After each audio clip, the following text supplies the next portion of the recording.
My name is Liisa Ecola. I live here in Washington, D.C. on Capitol Hill, but I'm originally from the Chicago area.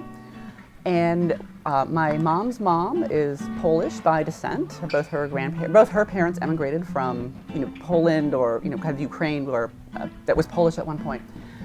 And she made the best cheesecake.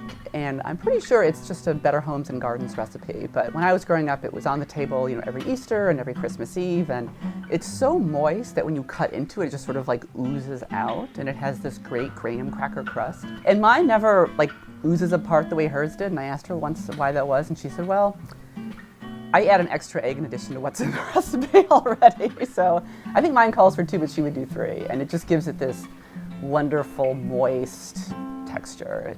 It's just so good. And everyone in my family just loved it. I've heard stories about when my uncle was growing up, he would eat like a half cheesecake just kind of all by himself because it's so good. And I can't eat cheesecake anywhere else now because nothing will ever measure up.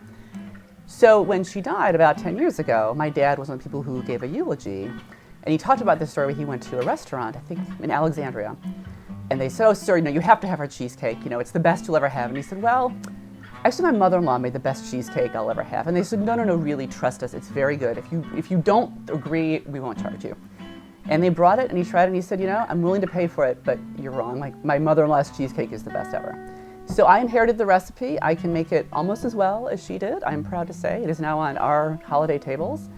And after I die, I will let someone else have the recipe, but not until then. Now it's my secret.